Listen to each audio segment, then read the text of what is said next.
Travel session. Travel writing is among the most ancient forms of literature. It allows invaluable social, culture, and political insight. It can signify personal journeys and growth, the intricate histories of places and peoples, and even the powers and limits of the mind. Pallavi Aiyar, Colin Thubron, Monisha, Rajesh, Anthony Sattin, and Tharik Hussain discuss their work, inspirations, and choice genre with writer, historian, and festival co-director William Dalrymple. So, welcome to the travel session. This is one of our regular Jaipur slots, and many around this arc. I think everyone except Tharik has done at least one of these in the past. We have a standard format whereby everybody reads a short passage. It doesn't work, readings, I find, at literary festivals, often with novels, but it works extremely well with travel writing, which often can be short gobbets can work very nicely.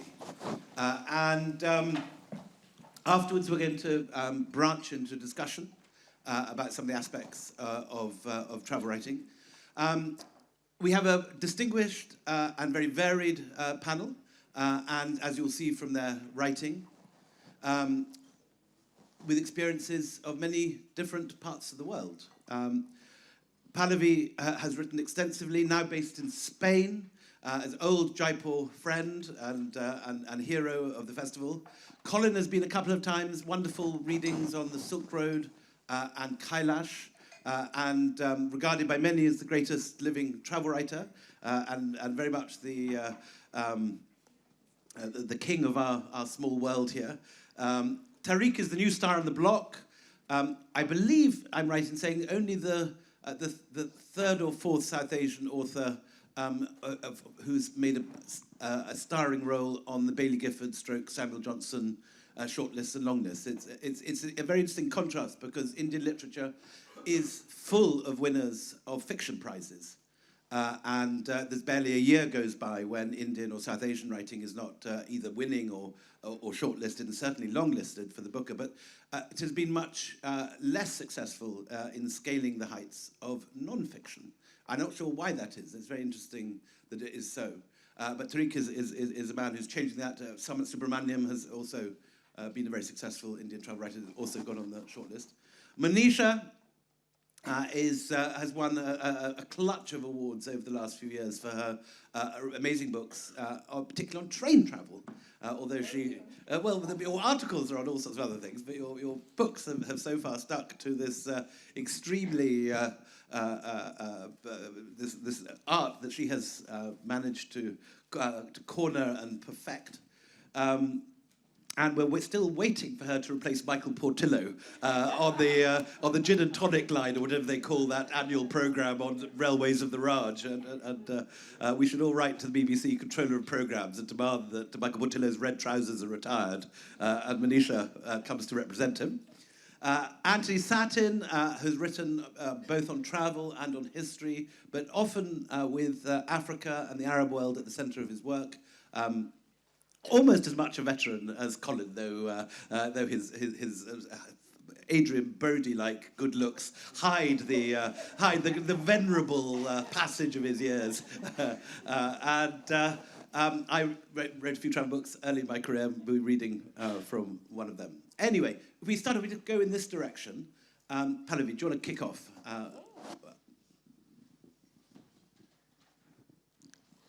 Right. So I'm going to be reading from my latest book, which is called Orienting, an Indian in Japan. And I was trying to figure out which bit to read for you today. And then I thought I'd read a bit about elephants, because they're lovely creatures. And there's a sort of interesting vignette in which elephants feature between India and Japan.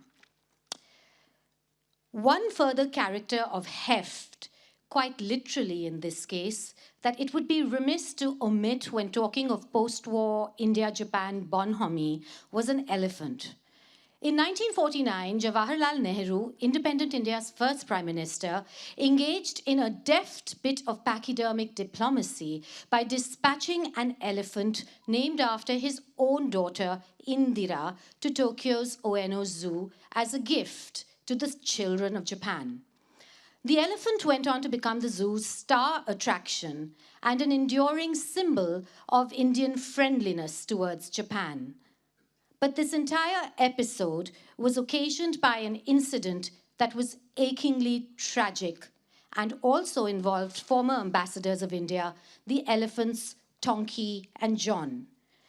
A male and female pair, they had been acquired by the zoo from India in 1924 and were joined by a third elephant, Hanako, from Thailand about a decade later. During the Second World War, it was resolved to kill the zoo's most dangerous animals to deal with the possibility of them escaping during an air attack. Consequently, in 1943, the 3 elephants were starved to death. There are accounts of how Tonki, who lasted the longest of the 3, desperately performed tricks every time a human passed his enclosure in the vain hope of some food. In Japan, the gruesomeness of this slaughter is often glossed over, although there are some anodyne accounts made palatable for children. For example, the enormously popular picture book Kawaiso na Zo was originally published in 1951 and remains in print. In general, the sad fate of Ueno's wartime elephants was largely eclipsed by the arrival of Indira, whose journey to Japan from the jungles of Mysore began in a petition submitted to the upper house of the Japanese parliament by 2 precocious 7th graders. The students were sad that they no longer were able to see an elephant at the zoo and asked whether a new one could be procured. Their petition snowballed into a public campaign, and in the end, the Tokyo government collected over 1,000 letters from children, all addressed to the Prime Minister of India, pleading with him to send them a replacement elephant. Nehru acquiesced, and Indira's arrival at Ueno on the 25th of September 1949 caused much excitement in Tokyo. The zoo was packed to capacity with thousands of people trying to glimpse the new elephant. Tadamichi Koga, who was the head of the zoo at the time, later said that receiving Indira was one of the happiest moments in his life. Since she could only follow commands in Kannada, her mother tongue, Indira's Japanese handlers, Sugaya and Shibuya, had to learn how to communicate with her from the 2 Indian mahouts who had accompanied the elephant from Mysore. By the 1970s, the elephant's stardom had somewhat dimmed, particularly after a couple of giant pandas from China arrived at the zoo in 1972. Nonetheless, she did remain an object of affection, and when she died in 1983, Tokyo's governor, Suzuki, paid tribute to her. She gave a big dream to Japanese children and played a good role in Japan-India friendship, he said. Over the centuries, the Japan-India story had featured a motley cast of characters: traveling monks, fugitives, cooks, poets, movie stars, and elephants. Attempting to tie them all neatly together for the purpose of a conclusion feels somewhat disingenuous, and it might be best to end this section with the letter that Jawaharlal Nehru addressed to the children of Japan when he sent them an elephant. Indira is a fine elephant, very well behaved, he wrote. I hope that when the children of India and the children of Japan will grow up, they will serve not only their great countries, but also the cause of peace and cooperation all over Asia and the world. So you must look upon this elephant, Indira by name, as a messenger of affection and goodwill from the children of India. The elephant is a noble animal. It is wise and patient, strong and yet gentle, and I hope all of us will also develop these qualities.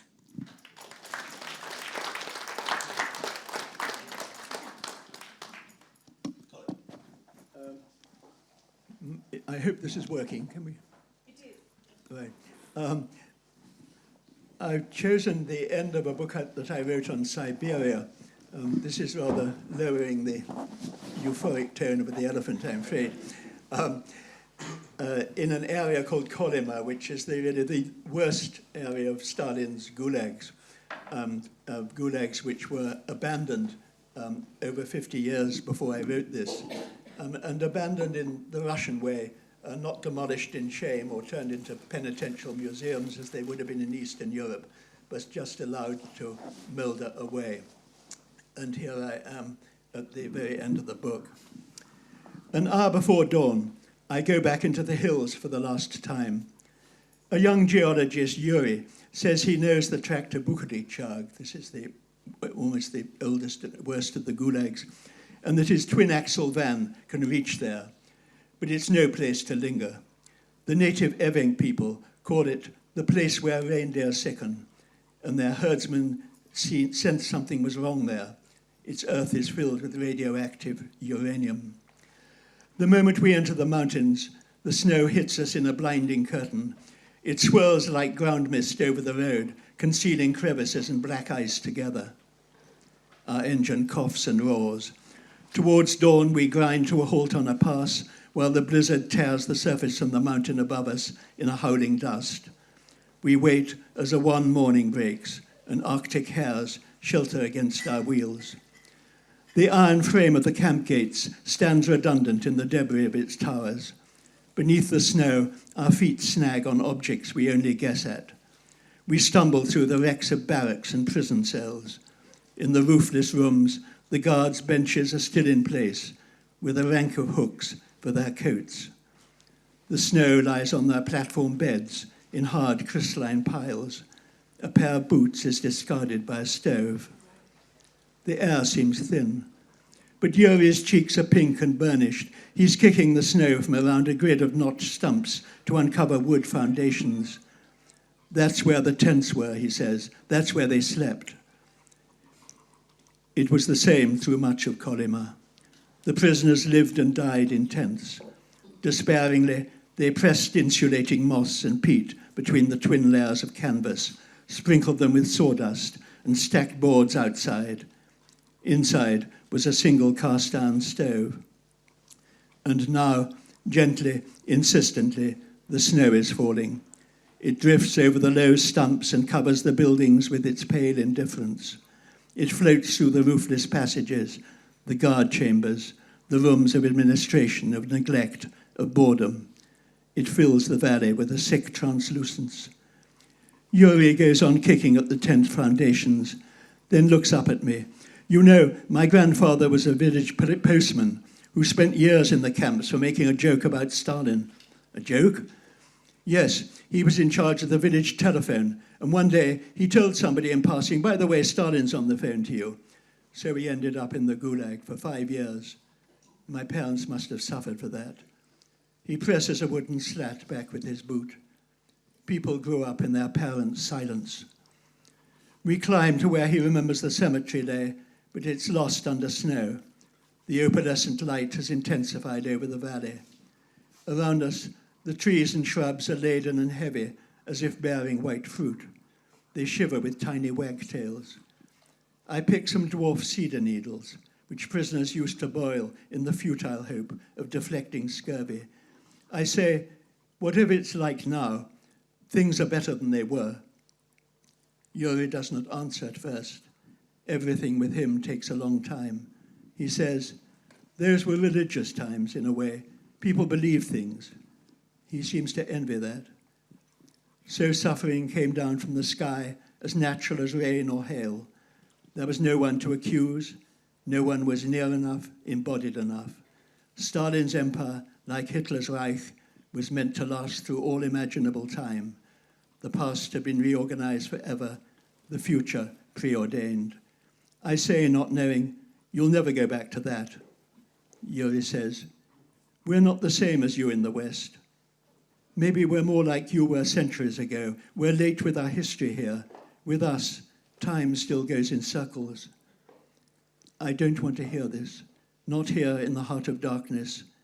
I want him to call this place an atrocious mystery. I want him not to understand it. With his blonde moustache and tartar cheekbones, I've cast him as the quintessential Russian, the litmus test for the future. The mountain air has gone to my head. But his hand, which was tracing a circle, now tentatively lifts. Maybe we spiral a little, he says, a little upwards. He looks across to where the cableways limp in ghastly procession over the heights. I wish my grandfather had lived on. He loved a good joke, and people can at least joke about anything now, We've still got jokes. I clasp his shoulder, but we are too fat in our quilted coats, and my hand slips from him. He smiles for the first time on a mouthful of discoloured teeth before turning back along the track. And on that frozen hillside, he starts to sing.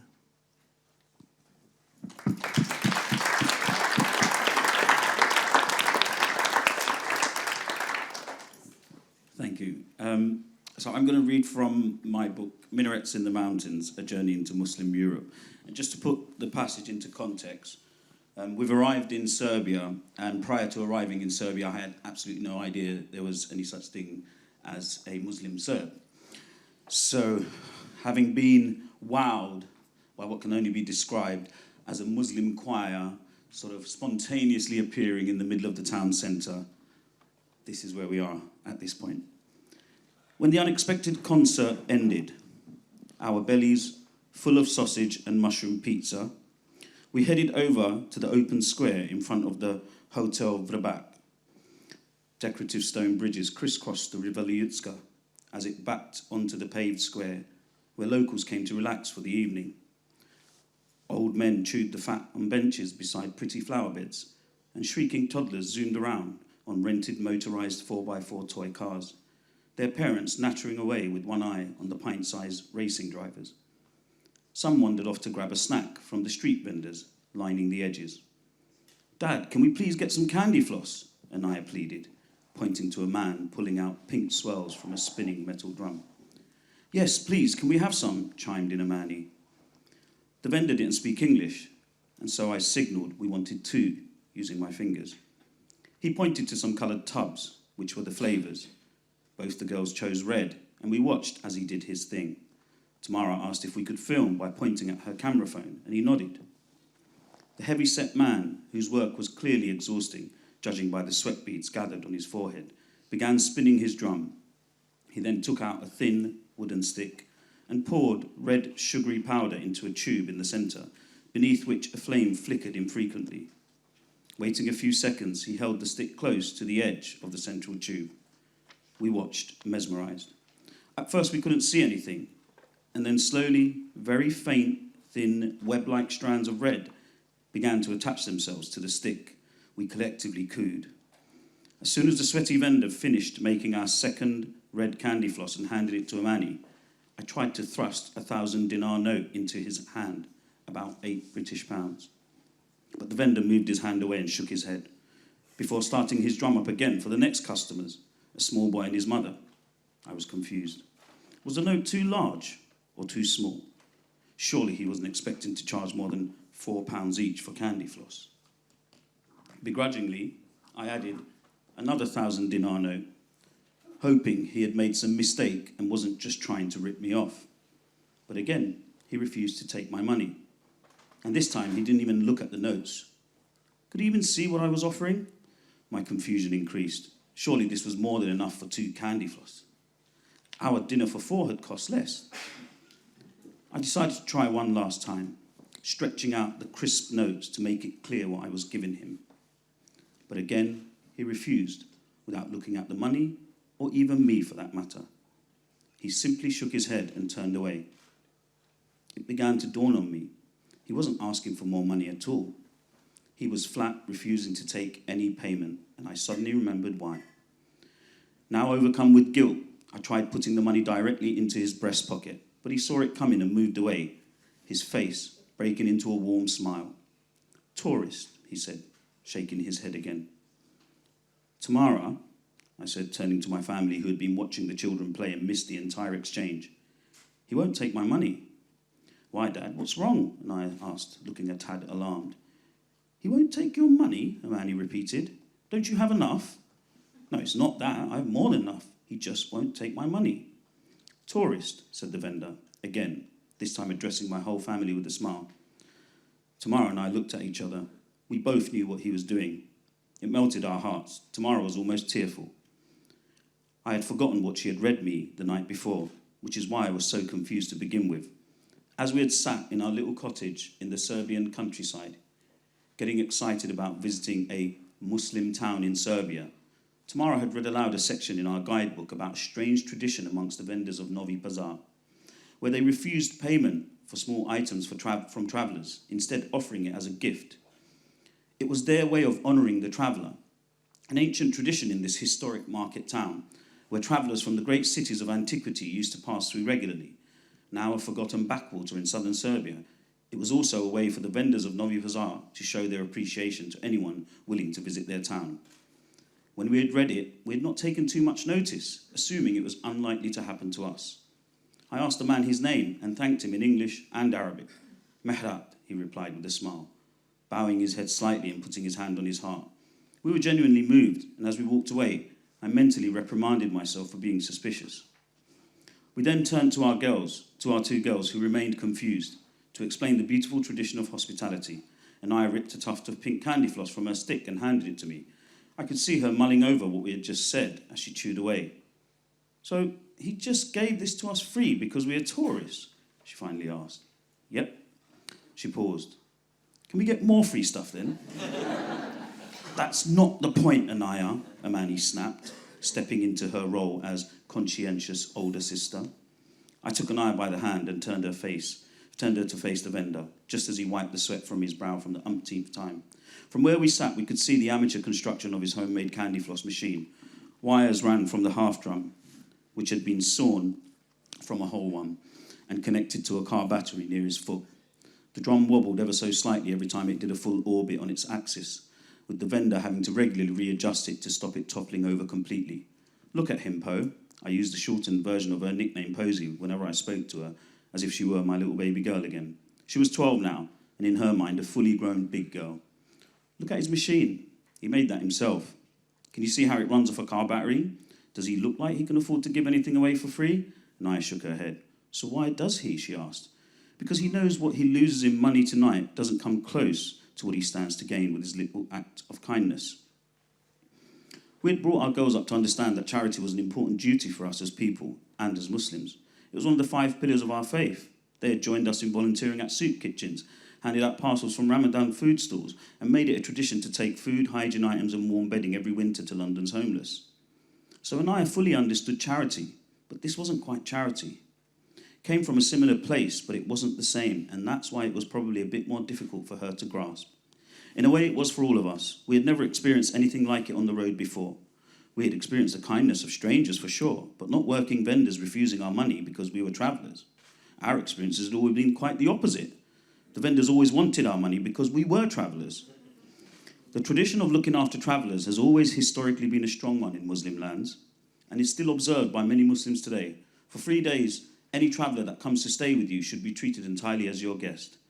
To the best of your ability, you should house and feed them so they do not have to spend their own money. It is one of my favourite Muslim traditions, and I've enjoyed the benefits of it many times when visiting friends and family. I've also tried to observe the tradition when my own friends have come to visit, even with my non-Muslim ones. One of the first buildings Isa Beg built in Novi Pazar was a han, a caravanserai. These huge traveller inns were built at the Sultan's expense along key trading routes roughly every 30 to 40 kilometres, the distance a traveller covered on foot in a day. Any traveller, pilgrim or trader who turned up would receive free lodging and food for themselves and their beasts for 3 days at the expense of the Sultan. Whilst a stick or two of candy floss was not quite the same, it was a glimpse of the spirit of that beautiful ancient tradition, and it warmed me to see it here in a tiny, forgotten town in Serbia.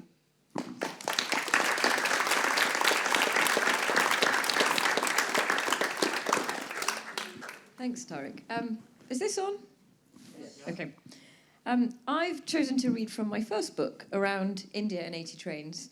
And to put this passage into context, I was travelling with my photographer, who's known as Passepartout in the book, and I was about halfway through my 5-month journey when my friend Ed from, where's Ed from? North of Grimsby. Ed decided to come out and join us for a week or two, and we were about to get on a train from Delhi to Mumbai, and this is a train where for the first time ever we haven't got single tickets and have somehow got double booked into a berth. So we've got 2 berths for 3 people, and we're currently trying to figure out our way around this for a 26-hour journey. Passepartout had struck up a deal with the bed linen man. Virendra had gone, and with the coast clear, an older attendant had agreed to let Passepartout sleep in his cupboard, setting the ambitious starting price of 500 rupees. He was an unshaven man with hanging jowls covered in white stubble, and a shrewd opportunist. Edwin shook his head, laughing. 500 rupees? Is he mad? That bed guy's pulling a fast one. I know, but he's letting Ed share with me, and now he has nowhere to sleep, I replied. But 500 rupees is crazy. He shouldn't indulge that dirty fellow. But he has to sit up all night. At least we get to share one. You don't have to share. You can take mine. I always work at night, and I've got plenty of stuff to get through. I really don't mind sitting up. That's really kind, but not fair. It's okay, really, I don't mind. I've got my lappy. I can work. Ed was now eyeing me with a look that said, "Shut it, woman. This way we can both sleep comfortably." Through the windows, the terrain had transformed in the last hour, flattening into a red stretch that shimmered in the heat. White pyramids shot past in succession, salt mounds drying out in the sunshine. By tea time, the train galloped past cliff faces and over canyons, where the outlines of once thick rivers wormed their way along, now just streams waiting for a monsoon to restore their health. Since the Kerala Express, few other journeys had included such varied topography, so the Pune to Nizamuddin Duronto Express ranked highly in our esteem. Sorry, we're going from Pune, not Delhi to Mumbai. Even the interiors were upgraded. Nifty bottle holders replaced net pockets, and LED panels had ousted the rusty metal light fittings that often scraped the back of my head. Ed was beginning to look restless just as dinner arrived, which proved a timely distraction, and he happily made his way through chicken curry and dal, but made a great big show of edging away the ice cream. For his own good, I had forbidden Ed from eating any ice cream for fear that he might fall ill. Not ill with a sore throat and cold, which a lot of Indians seem to think were acquired not through viruses, but by drinking cold water and eating ice cream, but ill with a bad stomach. During power cuts, ice creams often melted and were then refrozen and melted again on numerous occasions, making them potentially lethal to weak stomachs. On my way back from the toilet, I caught him quietly licking the lid and he flicked it away. "My tongue needed cooling after that curry," he muttered. Bit by bit, ladies in the compartment began to button up their cardigans and, much to Ed's delight, pull on woolly hats and knee socks. Bedtime was approaching, and they were preparing themselves for the chilly night. Outside in the foyer, Passepartout was in the middle of his own bedtime shenanigans. The linen cupboards had been emptied of bedding, now distributed to passengers. A few sheets remained, lining the base of the cupboard that resembled the kind of box that magicians' assistants were sawn in. His bag was already in one end, and he now placed one foot on the edge of the door and tried to haul himself in without banging his head. He slotted one leg in, then carefully pulled in the other and lay down.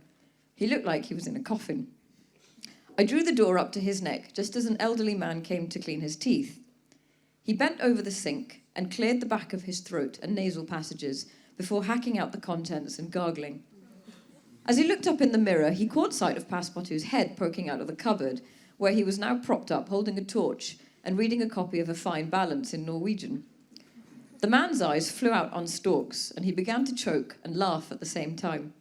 I smiled politely, and the man walked wordlessly towards the door, looking back over his shoulder until he was gone. The door flew open a second later, and 3 children came tumbling through, looking for the crazy white man in the cupboard. Once the show was over, Passepartout fished a warm kingfisher out of his bag and waved me off to bed. Ed and Edwin were deep in conversation when I came back, trying to work out how 3 people could take it in turns to sleep in 2 beds over a period of 8 hours.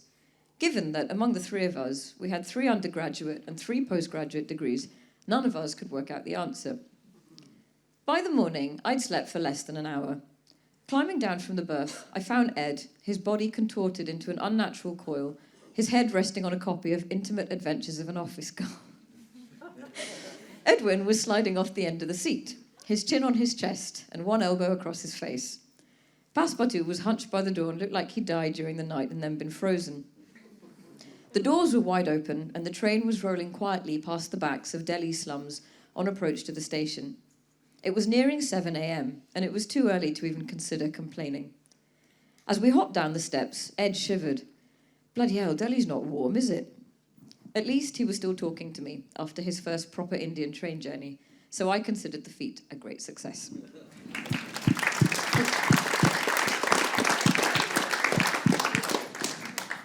I'm going to read you the opening of my new book, just published a couple of weeks ago, called Nomads, and it is a history, but there is a place even in history books for travel writing.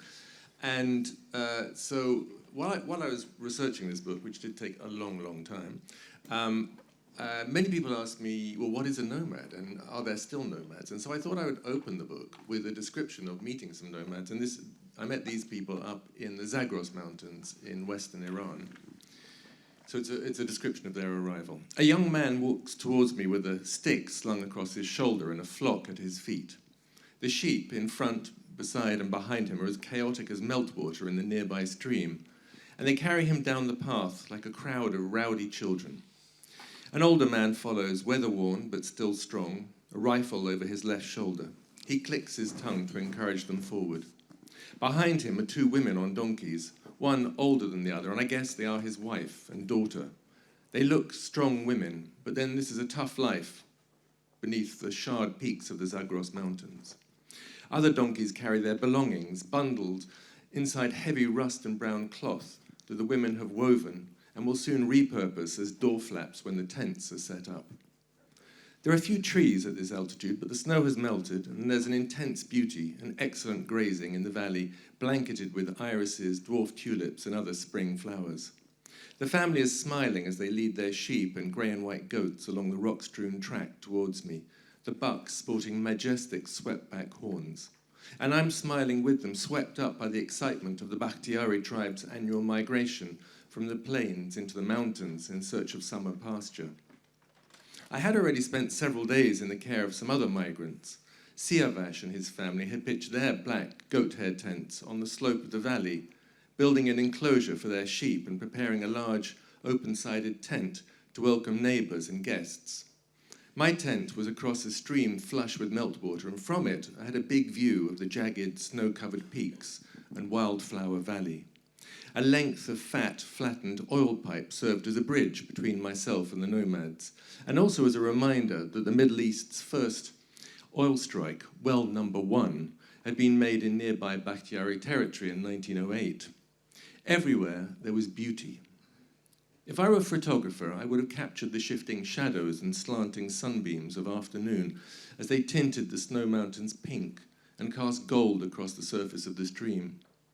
If I were a composer, I would have harmonized the rumble of the water with the clink of stones shifting across the riverbed, the buzzing of bees, the clanking of bells, and the whistling and whooping of men, bringing the flocks in for the night.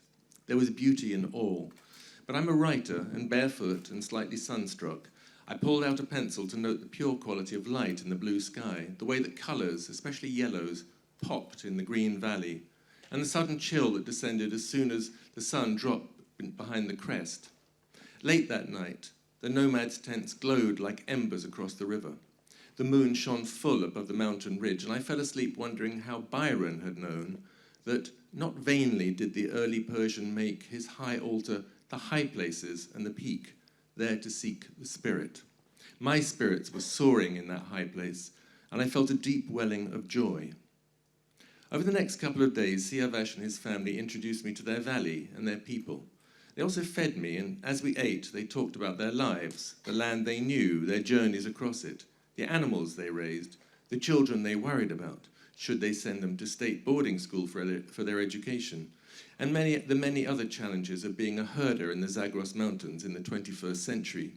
They told me about plants in the valley, the animals that passed wild above our heads, and others that lived in the higher slopes. They knew all that could grow there, what to encourage, what to fear.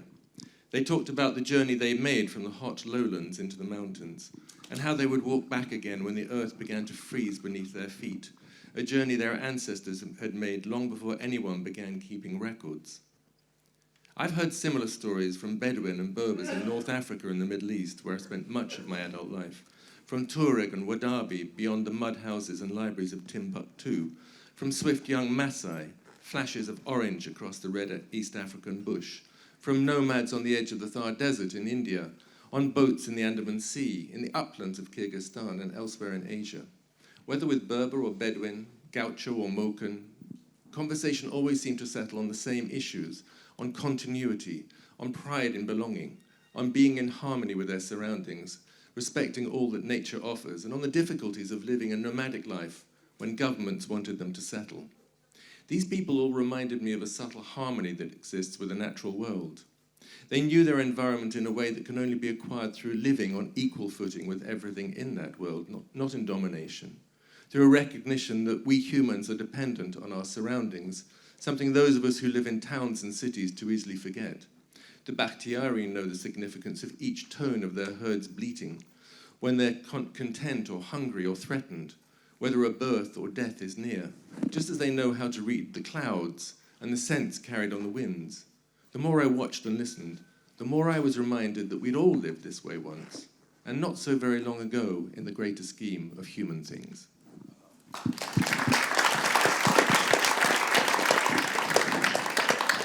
Hard act to follow. Hard acts to follow, plural. This is a passage from a book I wrote about 10 years ago on the little religions of India, in a sense. The bowls, the Tayam dancers, the singers of epics in Rajasthan who sing the songs of Papuji. It's called 9 Lives. And I'm going to read you a little passage about a bowl called Devdas, partly because Teamwork are currently recording Debu and Kanai with Sushila Raman, and there's going to be a new musical project that Teamwork are doing. But this is not about their music, this is about how Debu, who had been born a Brahmin but had run away from home and thrown his sacred thread into the Ganges at Varanasi and left what he thought, in a sense, Orthodox Hinduism to become a baul, a wandering minstrel. And this is his account of him beginning this difficult spiritual path. I was happy because Kanai and the other bauls recognized me as one of them and made me their friend and companion. I forgot the pain of being rejected by my family and immersed myself in the family of the bauls and the kingship of their songs. Kanai and I travelled together from that time. There was only one time that I left him for an extended period. That was when I became obsessed with trying to live without food, like the saints and yogis in the old stories. These saints controlled all their desires and so never ate. They lived on air alone. I wanted to find out if that was still possible. So I went off on my own and I found a bell, a wood apple tree, in a forest near a pond. We believe these trees are very auspicious. I sat there in my loincloth and meditated for 2 years, eating less and less until I stopped eating altogether, taking a vow that no food would pass my lips until I reached my goal and achieved enlightenment. I don't know how I lived. I had matted dreadlocks down to my knees and sat there, not eating, not smoking, drinking nothing but water. I focused inwards, conserving my energies, and I sat there like that through 2 monsoons and 2 cold winters. I used to visit him, said Kanai, who was blind, incidentally. The villagers knew where he was and would lead me to him through the forest. They called him Beltala Babaji, the sadhu who sits under the wood apple tree. He was very weak and very thin. He hardly moved or talked, only very short sentences. I was anxious that he wouldn't survive, and it pained me that he wouldn't eat. I brought him food, but he refused to eat it. He was very determined. I don't know what I achieved with this penance, said Debu, but I know that my mind was at peace as never before. My hair was matted, but the knots of my heart were untied. After a certain point, I stopped feeling hunger. I was at the end of desire, beyond the senses. It was then that I started hallucinating. I was no longer living inside my body. I was somewhere outside of myself, in a state of ecstasy and rapture. I've never felt anything like it before or since. Then one cold, starry night, around the time of Makar Sankranti, I felt suddenly lost, as if my mind had finally detached itself from my body like a bird flying high. It was Kanai who brought me back. What do you mean? I said. I was unaware of it, but there had been a terrible storm. Kanai had a premonition that I was in trouble and came over from Tharik to see if I was all right. He arrived early in the morning with a group of villagers and found me up to my neck in a pool of mud, fast asleep. They all thought I was dead, and I suppose I almost was. Kanai brought me back to his house in Tharik and nursed me back to health. The blind man saved the man who could see, said Kanai, chuckling to himself. Sometimes the mad and the sightless can see and understand things better and more clearly than the sane and the sighted. The blind are never deceived by appearances, said Debu. Maybe, said Kanai, it is only those of us who have no eyes that can see through the lure of Maya and glimpse reality for what it is. Thank you.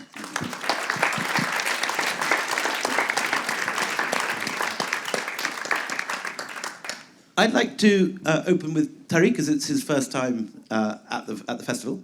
When we were talking earlier, you were discussing, I think many of us around the table probably have a very benign attitude on travel writing. This is a reaching out, trying to understand. But there are many critiques of travel writing that see it as a colonial enterprise, as one that has othered people elsewhere in the world and presented the world with caricatures and Orientalist stereotypes. I wondered what your take on the genre was, Tharik. Where do you... No pressure at all. Nice, easy question to start with on my debut at Jaipur. Thank you. That's really what I'm trying to wrangle with in my book. The fact that I have to introduce people to the concept of an indigenous Muslim Europe is the reason why this debate is so necessary. You see, Islam has been in Europe since the 7th century, and there is an indigenous Muslim Europe more than at least 6 centuries old that is alive and well, and that's before we start talking about Moorish Spain and so on.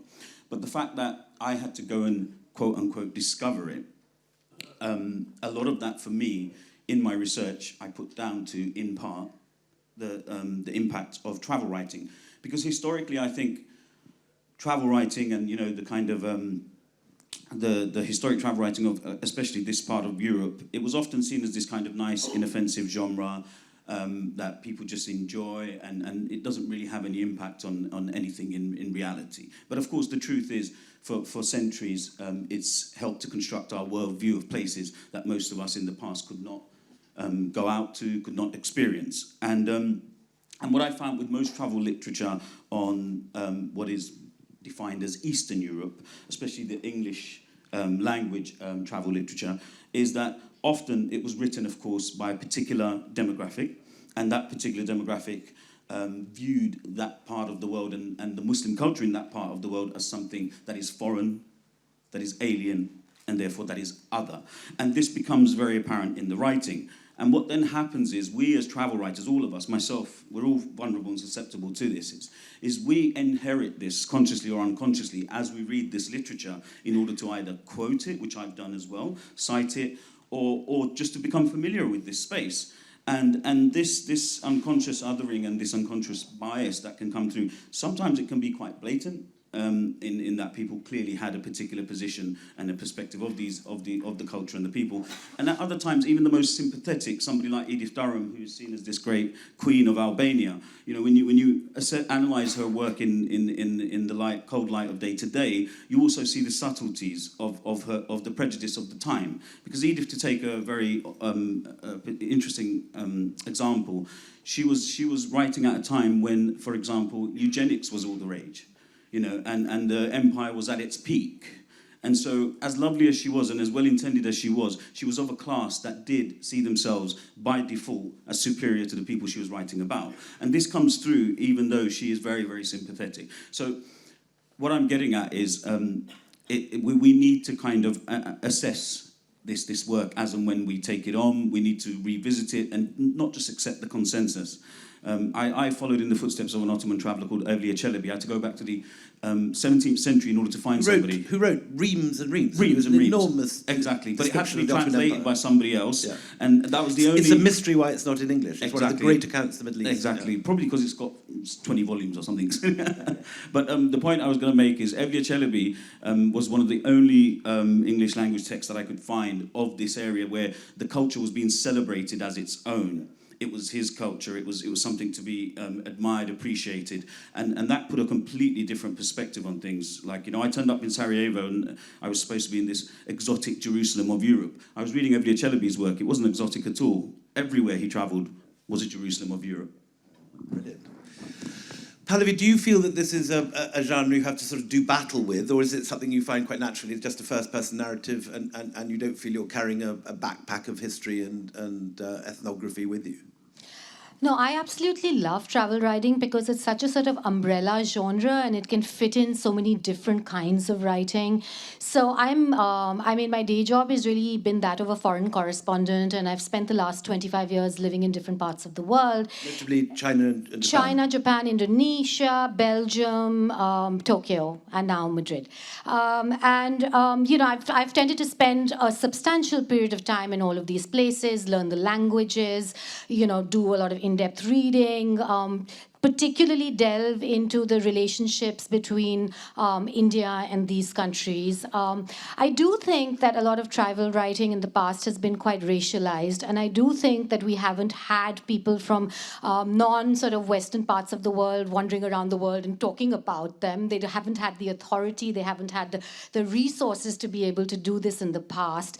And I think that we actually get very different perspectives on countries when we diversify the perspective of the writer. And this became very clear to me quickly in my career as a foreign correspondent when I was based in Beijing, for example, between 2002 and 2008.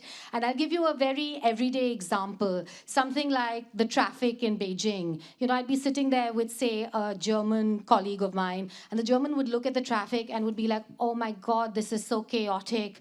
Nobody follows the rules. These people are crazy. And then an Indian would look at the traffic and would be like, oh my God, this is so orderly. Everybody's following the rules. They're driving like robots. So it was quite hilarious because you would see exactly the same phenomenon, the traffic, but come away with, you know, they're crazy, they don't know how to drive, or wow, they drive so well. But most of the world was reading about the crazy, they don't know how to drive, rather than wow, they drive so well, which is what I would, I think, bring to it. So yeah. Go on. Colin, you wrote a wonderful essay, I remember, in the TLS more than a decade ago, just when, in a sense, there was that sort of beginning of this post-colonial, postmodern critique of travel writing, and there were beginning to get works coming out, mainly in an academic context, saying that travel writing was this problematic genre, and that it was about dominance and Western men going out and giving their view of the world. And you wrote a rather moving defence at that time. Is that still something you would subscribe to, or would you give it, or?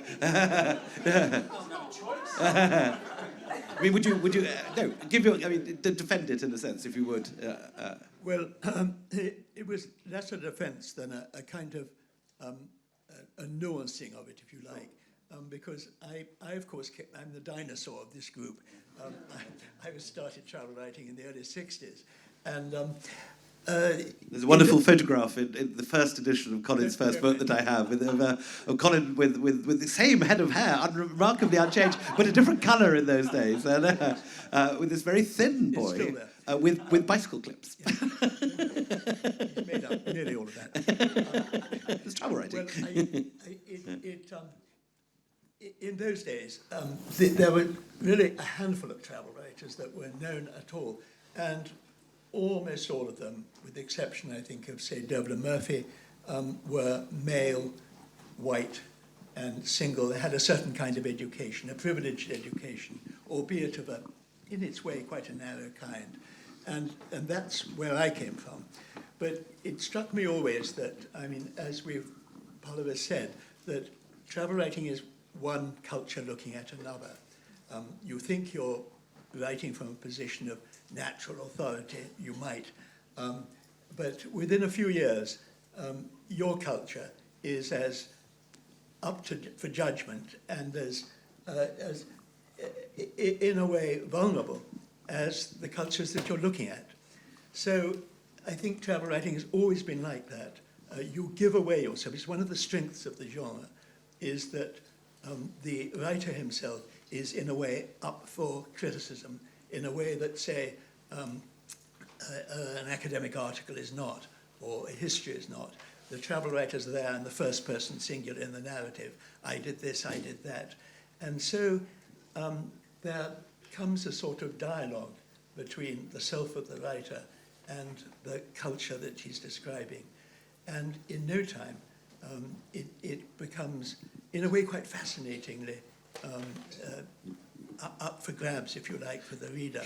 If I remember rightly, you used the phrase that it was a mistake to see travel writing as an attempt to express dominance so much as an attempt at understanding. Well, yes. I think a lot of the critique, which came, I think, originally from Marie-Louise Pratt, I think, and Edward Said, of course, it came through academe, that travel writing was a neo-colonial genre. And there was a lot of truth in that, and travel writers have to look at themselves and be wary of it. At the same time, it was very much influenced, I think, by Foucault and by the idea that you see the world through dominance.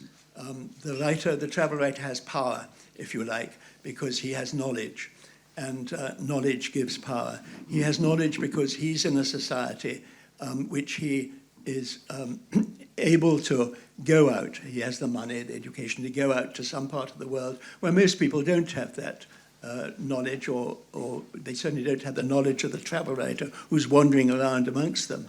And so there's a sort of privilege, if you like, of that, the one who has the knowledge and power reporting on the other. And I think that can be overstated. I mean, people can travel for a massive different motives, certainly not usually through a desire to dominate, but through often a wish for understanding or even a respect of the other culture. And if we go on seeing relationships as those of power or less power, then they descend into paranoia. Even our relationships with friends or acquaintances, if we look at them, we realize that there's actually a certain subtle power balance in them. One is a little bit more dominant than the other, almost always. And that's something you have to acknowledge and be very aware of a travel writer, where it can be extreme, where somebody like me may be meeting, Chinese farmers or, somebody in a much less privileged position than me. One has to be aware of it, but not to be deflected. If one were to go the whole road down that idea that the privileged shouldn't travel, if you like, amongst the less privileged, then there's no dialogue left. Monisha, I know this is something you feel very...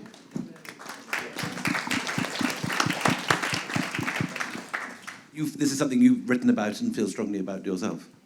I have, yes. I mean, largely that came about from my own experience because, even when before this was published, I remember getting a response from a publisher saying, well, we just don't know where it would sit on the shelves.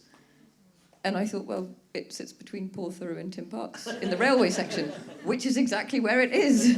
But it was that attitude of, well, we've saturated the railway market, that people do that, there's no space for you. And yet my writing is...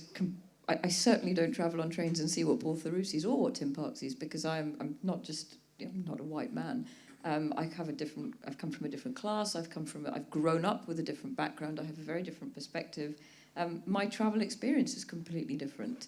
And I had a real, like Tharik was saying, but you still do absorb what you're told by other travel writers and what you read. And I remember being really put off when I read one of Thoreau's books that referred to young travel writers as opportunistic punks. And it was part of my research before I set off to do this, and I thought, my God, is there not a space for me? Am I not allowed to even enter this genre? And it was really stressful. But you've been very successful. And your books are hugely well received and available everywhere and outsell many of the rest of us. But that was when I look back at 2010, trying to get this published, I mean, we got this published in India first before it was published in the UK. I had to write it and get it out there before anyone took it on here. And then obviously there were people who bought it, so I did better after that. But do you think the world has changed? Yes, completely. So in that 12-year period, I am now surrounded by people who aren't just posh white men travel writing, and it really wasn't that way 12 years ago. I mean, I could not name a single brown woman doing travel writing, or any black people, and even that specific element of travel writing is still very small. Anthony, as the other posh white male on the would you like? I have nothing against the posh white men at all, but there is space, and I think this is the thing that people are getting wrong at the moment. That they feel like posh white men are being pushed out. They're the minority. They're dying breed. No one's saying go away. I'd like to ask Anthony whether he's a dying breed. Simply, there is space for everybody. There is space for everyone to be writing these narratives. It's not just one niche corner that can sort of take this on. I agree. I mean, I think we are entering what may be the great period of travel writing precisely because of this, because things have opened up, and it's not just males of a certain age and a certain class that get to go travelling, who can afford to go travelling, and so this huge opening up of travel writing. But I would just say, I've only written one optimistic note to end on. I've only written one travel book, and I didn't want to put myself in it. It was about Egypt, and it was about what has survived in Egypt of the ancient culture, of the pharaonic culture. It's a wonderful book. You should tell everybody to go downstairs and buy it. It's called The Pharaoh's Shadow. It's probably not in the bookshop. But I wanted to go travelling with an Egyptian because I wanted to see what his or her response would be to these things. But they simply didn't find it of interest. And the review in the Egyptian press, well, there were two that appeared on opposites, literally 2 pages. Of the same newspaper, Al Ahram newspaper. One sort of was a rave review, and the other was entitled "Of No Interest," and it really was. And I think, but so that's something. And I kept award for candidness on stage goes to. But the thing is, I think it was of interest, and it was important to do that because a lot of those traditions and superstitions that survive in Egypt today are in danger of disappearing. But no Egyptian had thought of doing it, and so in defence of all travel writers and even posh white male, I would say there is a purpose to it as well. I think one of the things that, just to give the last one before we open it up to questions, I think one of the things that I love about travel writing is that, at least traditionally, it has been this genre which, unlike the novel, has come independently in every part of the world. And you mentioned Evliya Çelebi. Evliya Çelebi is a fantastic example. Someone wrote, as you said, 20 volumes of travel writing on the entire Ottoman world in spectacular detail, and it's one of the great masterpieces. But it isn't alone. You go Xuanzang coming out of China and going down to India.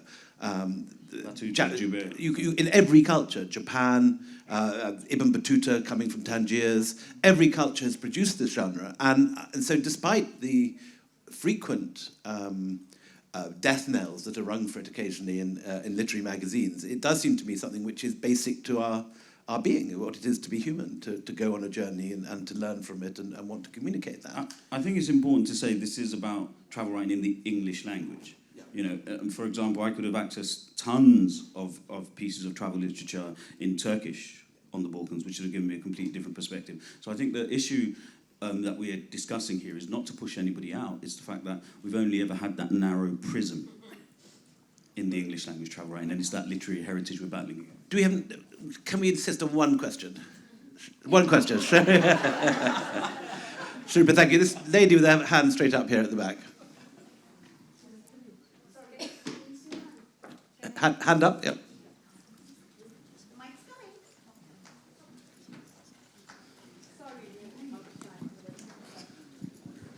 Thank you. This is for you because what you just read out sounds exactly like Buddha's story.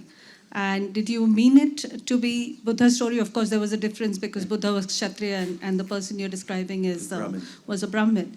That's one. And second, with all my compliments, the way it's written, it's not like a travel story at all. It's almost as if you're inside the culture. And when you're writing with such empathy and such depth of what it means for a blind person and how it's so easy to imagine a bunch of villagers just coming and pulling someone out of the mud and all of that, would you be writing the same way if it was not India and any other culture? Well, it was precisely this sort of criticism of travel writing that led me particularly, and I think that's particularly of Westerners reporting Indian religion.